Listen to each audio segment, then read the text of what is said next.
God dag! Velkommen til Fra Sjelens perspektiv. Jeg Nina Lissel, intuitiv tarot- og orakelcoach og energiarbeider. Skal vi se hva som ønsker å komme gjennom til noen i dag. En kjærlighetsreading. Jeg begynner med Low Oracle card. Skal vi se.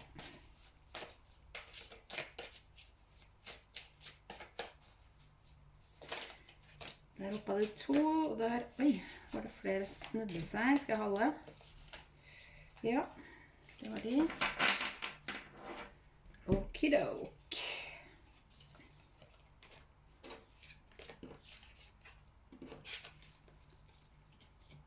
Jeg hadde litt følinga på det før jeg satte meg ned. I dag skal jeg snakke til den maskuline energien. Jeg skal henvende meg direkte til mannen.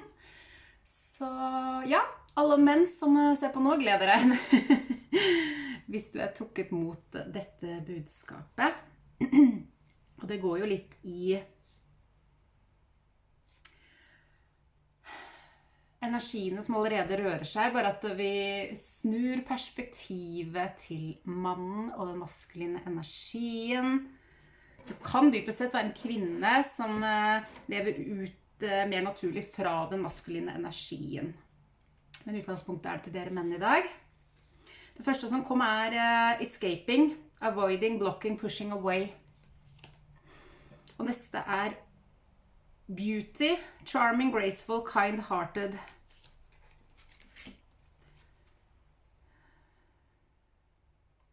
Så du jo en mann som trakk deg unna en relasjon på et tidspunkt. Du kan ha blokkert på sosiale medier, eller bare ghosta. Du har trekt deg tilbake av en eller annen grunn, da. Og kvinnen i livet ditt, denne feminine energien som du har i hjertet ditt,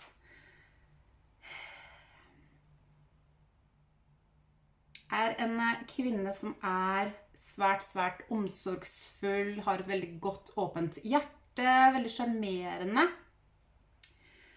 Trekkes mot skjønnhet og det vakre i livet. Og så ser jeg denne sommerfuglen på blomsten.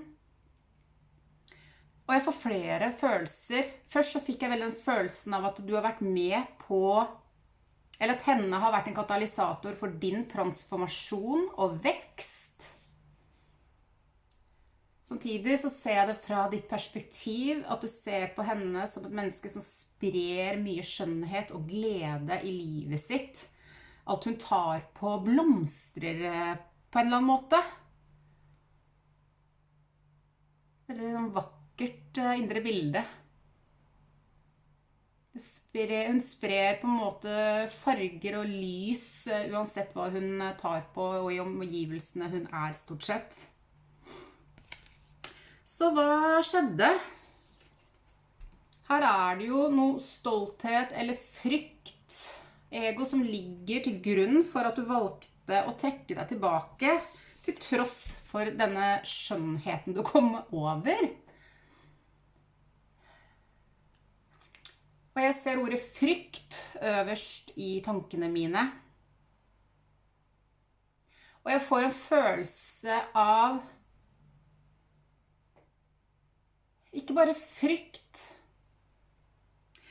men at der du var på det tidspunktet dere møttes, så det også en følelse for at du ville ikke komme inn med det svart-hvitt livet, eller den tilstanden du var i da, og legge deg som en blokkering rett og slett på dette vakre. Du trodde at du var redd for å ødelegge lyset eller dempe lyset hennes.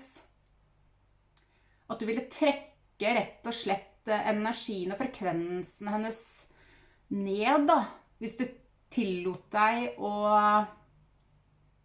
komme inn i livet. Så du har jo også gjort det på en måte for å beskytte, men jeg får også veldig den følelsen av at det også mye frykt og ego også, redd for å, ikke bare redd for å være sårbar, men du var ikke klar enda heller for å kunne dele denne sårbarheten. Det var for ferskt, for rått, for intenst. Du hadde nok med å holde ditt eget hode over vann, rett og slett. Du var på et fryktelig vondt sted, rett og slett, i deg selv.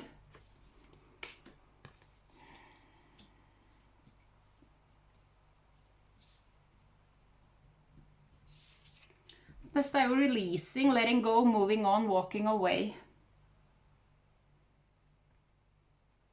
Det første handler jo om at du valgte å gå og ghosta, mens her så knytter jeg dette til den feminine energien.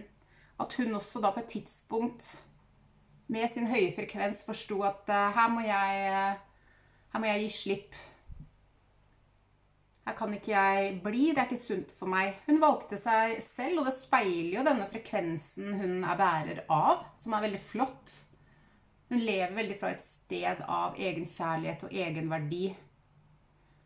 Forstod ikke hva som skjedde. Hun hadde ikke noen svar, kanskje, men hun valgte allikevel å gi slipp og bevege seg fremover.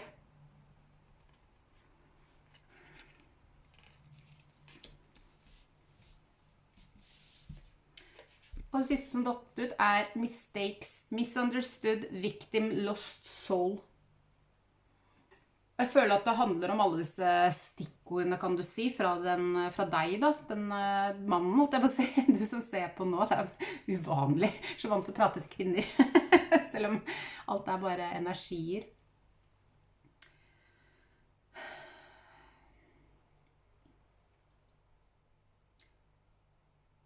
Du var jo på mange måter, du følte deg veldig tapt på den tida.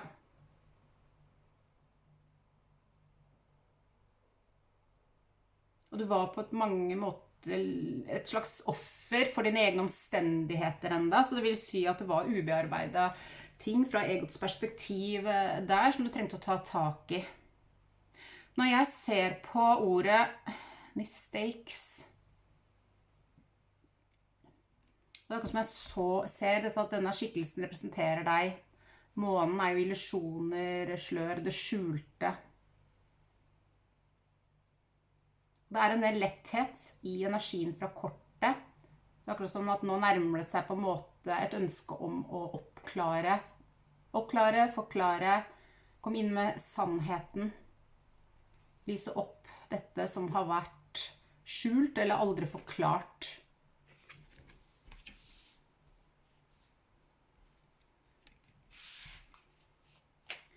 Så hvorfor ønsker du å komme inn og forklare dette til din feminine energi nå?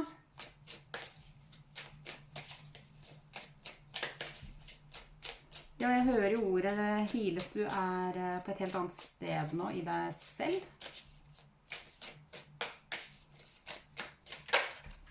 Skal vi se hva kom der. Ja. Jeg hører akkurat som at fargene begynner å komme tilbake i livet. Du begynner å se ikke bare muligheter, men en lyst til å begynne å tørre å åpne hjertet og leve igjen på en ny måte. Fra en ny måte, etter en stor helbredelse har skjedd. Du begynner å føle deg mer som ditt gode gamle jeg, har blitt enda kanskje mer fri i din væren. Og så ser jeg ordet risks. Du ønsker dypest sett å ta en sjanse nå mot deg, eller nei, mot denne. Du ønsker å ta, unnskyld, det er uvant. Du ønsker å ta nå noen modige skritt i retning av din keiserinne, din dronning. Denne skjønnheten som du kom over en gang i livet ditt, som du måtte gi slipp på for å kunne vokse og sette tilbake bitene av deg selv. Knust, akkurat som du følte deg knust på et tidspunkt. Du måtte gjenoppbygge deg selv igjen. Og jeg hører også at hun du har i tankene var en viktig faktor for denne gjenoppbyggingen av din essens, din væren i dette fysiske livet.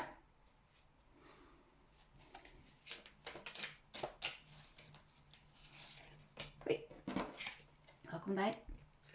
Selvfølgelig. Her det en dyp, dyp sjeleconnection. Dere har hatt flere liv sammen. Dere nesten to sider av samme sjel. Twin flames. En high connection. High soul connection. Så det ikke rart dere har vært på... Og du har vært på en veldig dyp, dyp spirituell reise, og at denne skjønnheten var en katalysator for denne veksten, og at hun kom inn på et tidspunkt hvor du dypest sett ikke var klar, men det var en kjempeviktig kickstart på den gjenfødselen, den transformasjonen, en katalysator for at du kunne begynne å alkemisere denne smerten over til visdom og vekst og heale da. Virkelig heale. 1101.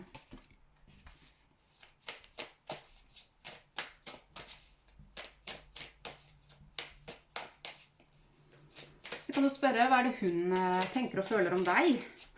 Da hoppet den ut midt inn i ecstasy.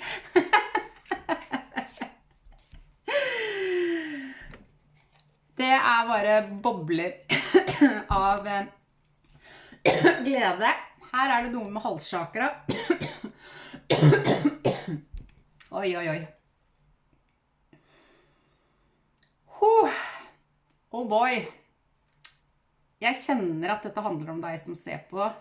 You really need to cough it up. Nå det på tide å få ut alt dette usagte. Fordi det skaper jo nesten blokkeringer i halschakra å bære det noe lenger nå. Nå det på tide å forløse det. Komme til at disse boblene av farger og glede kommer tilbake inn i livet ditt. Og dette representerer den følelsen hun også vil ha når du kommer tilbake. Hun har beholdt sin frekvens hele veien og står støtt i seg selv.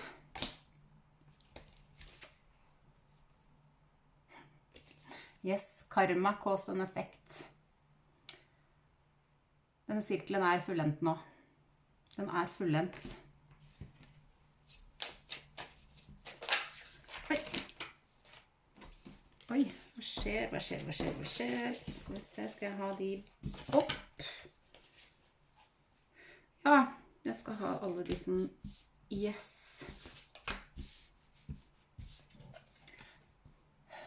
Jeg har jo hatt en baktanken hele tiden at hva holder deg igjen?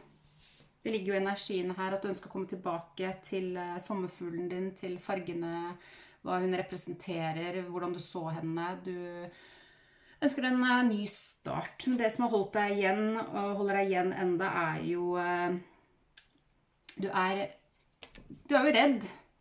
Og du jo redd for om hun vil ta deg imot eller ikke, eller om du vil bli avvist. Du kjenner litt på frykten enda om du vil... håndtere den smerten, om du klarer å håndtere den smerten.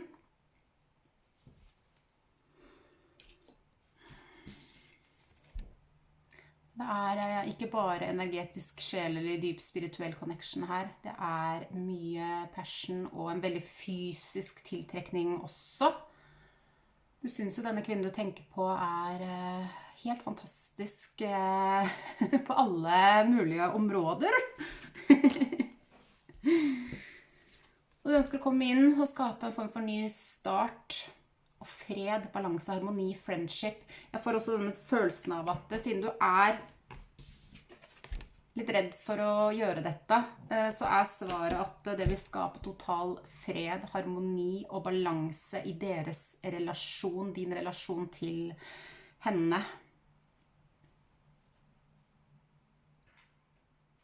Jeg hører det trygt. Åpne hjertet, det trygt å bevege seg i retning av henne. Hun vil ta deg imot.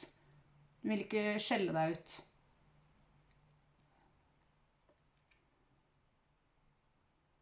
Og nå snakker jeg til deg. Du svært, 444, svært våken. Du innehar en stor livsvisdom, både den jordlige visdommen og det intuitive, spirituelle, og det gjør hun også i stor grad. Jeg ser keiserinnen og ypperste prestinnen med en gang i hodet mitt. Det kan hende hun forsiktig, tilbakeholden, avventende, observerende. Kanskje mer opptatt av å lytte enn å si noe i begynnelsen. Men igjen, jeg spurte hvordan vil hun ta det hvis du kommer inn. Det ecstasy. Men hun vil fremstå rolig, avbalansert, og vi kan ikke forvente noe annet. Du burde ikke forvente noe annet, for dette jo keiserinnen.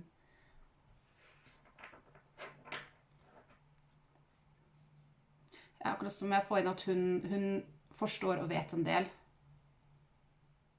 Hun forstår og vet en del. Rent energetisk.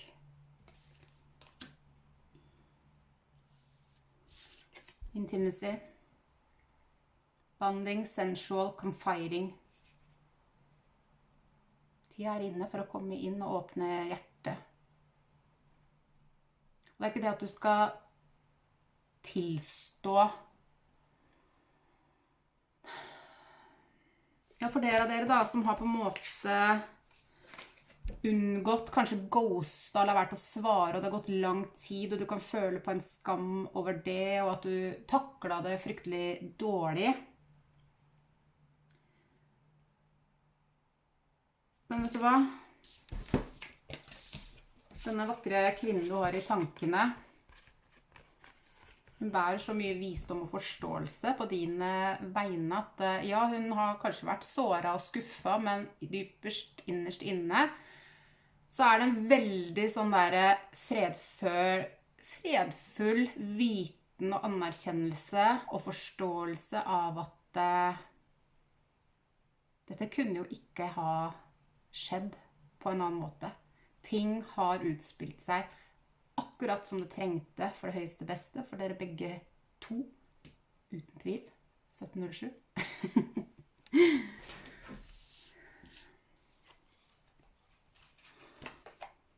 Så ja, kan vi få en siste energi, 1717. Gi slipp. Det en forståelse for at du trengte å bruke egen tid i refleksjon, i eremitten. At nå det på tide å komme ut av hula di igjen.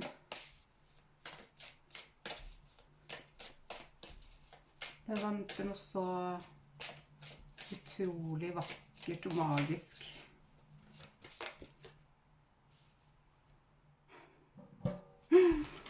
Og da når jeg sa det kom realizations, epiphanies, understandings, awakenings.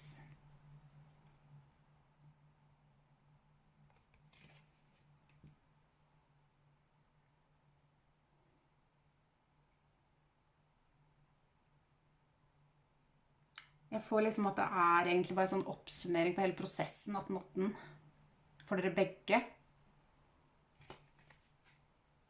At et lys, en ild, ble tent i dere den dagen dere møttes. Og dette lyset har aldri slokket. Det har egentlig bare blitt sterkere og sterkere. Og formålet til lyset var jo å lyse opp mørket og kunne transformere, alkemisere det, sende det tilbake til kilden og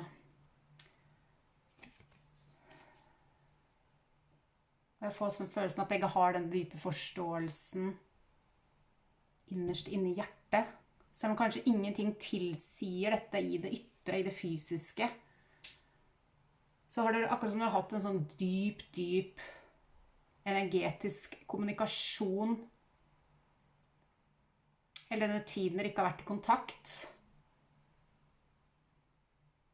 Samtidig som dere har begge på hver deres kant gjort det dere trengte å gjøre. Jeg får jo at du har hatt veldig behov for å gå innover og vært i en veldig dyp, kanskje smertefull, men viktig transformasjon. Du har trengt å trekke deg tilbake. Mens jeg får følelsen av at den kvinnen du har i tankene dine har fortsatt å velge seg selv, har ikke stoppet opp for å vente på deg, og gjør fortsatt ikke det. Lever sitt liv, kanskje hun har dratt på noen dater, og sikkert ikke kommet... Nei, jeg vet ikke. Nå skal ikke jeg legge noen personlige meninger i det, men det kan jo være at jeg får den følelsen at hun har fortsatt å å leve og ikke blokkere seg for gode opplevelser, for nye opplevelser, for å være åpen. Hun har hatt et åpent hjerte til livet og alt hva det innebærer. Ikke med en gang, hører jeg, men sakte, men sikkert etter hvert. En veldig sånn fortrolighet med at var det ikke deg, så var det ikke deg. Men at hun kjente på en dyp, dyp kjærlighet, og vil alltid kjenne på en dyp, dyp kjærlighet for deg, men at hvis det ikke er deg, så skal hun ikke sitte og la livet passere. Og det er jo en sånn viktig greie uansett i sånne dype relasjoner, og uansett, det er jo det som kan være litt farlig med å bruke ord som twin flames noen ganger, fordi man skal uansett skal man ikke vente på noen. For hvis et menneske er fraværende, så er det fordi det trenger å være fraværende, fordi det er en dyp, dyp prosess, og man vet jo ikke om man kommer igjennom den prosessen eller ikke. Eller det andre mennesket lever livet fullt ut, og er med andre kvinner eller menn, og nyter livet på alle mulige måter. Da er det ikke riktig at du eller den andre skal sitte der og bare jeg føler at dette her er mann eller kvinne i mitt liv, så jeg skal sitte her og vente og være så prektig og ordentlig og fin, og så går du glipp av livet ditt. Da har du misforstått. Det største formålet, hvis vi skal snakke om dette ordet twin flame, det handler dypt sett om egenkjærlighet, egenkjærlighet, egenkjærlighet, egenkjærlighet. Det er hovedformålet. Så det er på mange måter også veldig misforstått. Jeg føler at hun du har i tankene har jo, det er jo ikke noe riktig eller feil her, men har i hvert fall fokusert på egenkjærlighet. Og der kommer min bestevenninne, så nå skal jeg runde av. Elsker deg!